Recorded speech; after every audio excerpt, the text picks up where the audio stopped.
Warm welcome to you. Hello. The jumping up and down, of course, is not simply a gimmick, is it? There was a great watershed in your life when you could have been a classical accordionist or a gymnast. Well, up until from 5 to 15, I studied classical accordion, and I was also heavily into gymnastics. But at that time in America, men's gymnastics was still a sissy sport. It was for women only. And then the Beatles and the Stones came out. I put the accordion down and picked up the guitar. Did you win titles as a gymnast? Well, I won trophies, but it was, 12, 13, 14-year-old age bracket, so I certainly wasn't Olympic caliber. And it was something I loved to do, but back at that time, again, it just wasn't a popular sport in America, so I had to kind of stop. The single we saw there is from an album you did last year called Flip in 1985. That clearly was the most popular band on the whole thing, was it?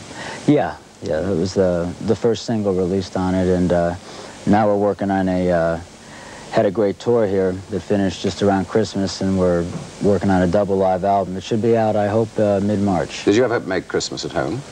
Well, we got home a couple hours before midnight Christmas Eve.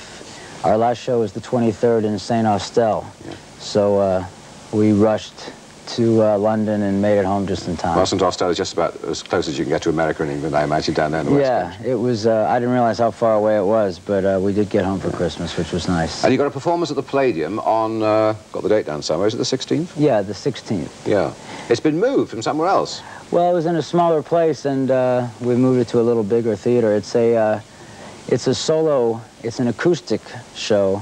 There's no band. It's myself with an acoustic guitar and a piano just singing and playing. So it's going to be, well, it'll be a challenge for me to approach it that way. And great compliment to you that you alone can pull in a huge house like that. It must be easy no end. Yeah, it's been very exciting for me to be able to come to England, especially London, out of all the cities, for so many years and have such a loyal following. So it's exciting to try to do this by myself. Well, very good of you to drop in. Do sit around and we'll talk to you a little later on. Okay. Thank you very much for your time. Thanks. As a solo performer, and yet last year you took a lot of time out, didn't you, to be with Bruce Springsteen and to play in his band. Was that quite difficult to share the limelight? Not at all. In fact, I'm a permanent member of Bruce's band, and whenever the E Street Band performs, I'll be there. And otherwise, I'll keep doing my own projects and my own records, and I'm hoping this summer maybe even to do a tour here in England and Europe with Neil Young. Because you've played with him before, haven't you? Yeah, Neil and I have, well, we go back about 17 years, and he's talking about coming over here with a rock and roll band, and if Bruce doesn't need me, I may join up with Neil for a few weeks here in England.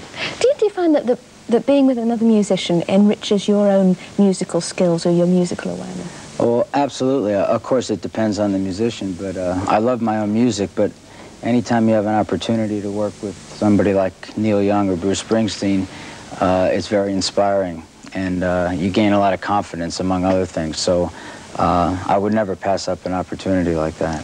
Now, having a classical musical background, really, and being an accomplished musician, do you look at groups that pop up and disappear, and do you perhaps feel a little bit critical of their musical skills these days? No, I don't consider myself a technician at all. I put down the classical accordion and picked up guitar because it was a feel thing. It was just an emotional thing, and it still is for me.